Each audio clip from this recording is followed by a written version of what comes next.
Hürmetli vatandaşlarımızdan ikincisiga kulak verin.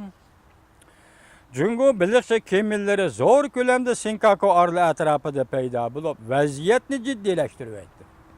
Mavzulu haber 8. ayının 6. günü Amerika avazının Xitay til programması ilan kılındı.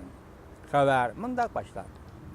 Tokyo, Yaponiya deniz qoğlanış kısımlarının dokulatı, Cungo'nun 200 danadan artık bilikçi kemisi ve kural seplengen deniz sakçı parxoti 8. ayının 6. günü Şarkı Cungo denizi Sinkako arlı deniz taveside peyda oldu.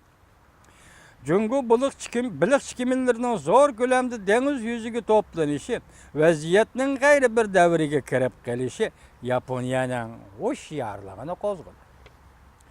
Şarkı deniz ve Sinkako arlığı yakın deniz yüzünü başkuruşka mesul deniz qoğlanış kısımları Okinawa 11. başkuruş rayonu 8. ayının 6. günü çüştün burun dokulat kılıp Cungo'nun tahminen 230 tane parxotun şokani saat 8'de etrafıda Sinkako takım aralları deniz yüzü etrafıga toplanğanlığını yani 6 tane deniz sakçı kemillerinin hemra bulup kelgenligini, bunun içinde 3 tane deniz sakçı parxodaga kural seplengenligini haber kıldı.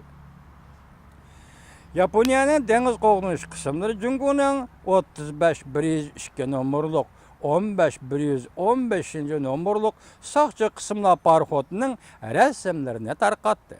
Şu haman yana bir sakçı parxotunun qoşulğanlığını, sakçı parxotlarının cemi 7'ye yetkenligini haber kıldı. Yani bugünkü haberde deniz sakçı kısımları Xitay'ın parxotu bugünkü haberde 13'ye yetti vatandaşlar.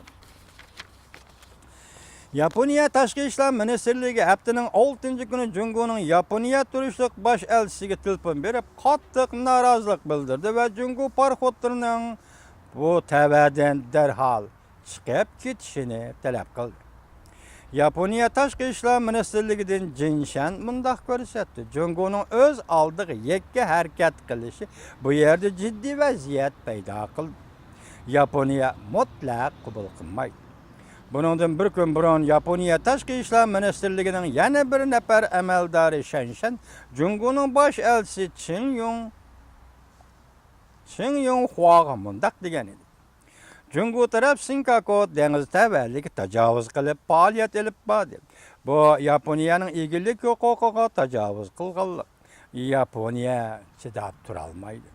Bunun qarta Cungo'nun Yaponiya turistlik baş elchisi Qin Yonghua, Cungo'nun meydanı izchil Sinkako Diaoyuda orli ezelden Cungo'nun zeminidir. Cungo'nun burayında faaliyet qilishida mesele yok deb ko'rsatdi. Yaponiya Tashqi ishlar Ministrligi matbuotga tushuntirib mundaq ko'rsatdi.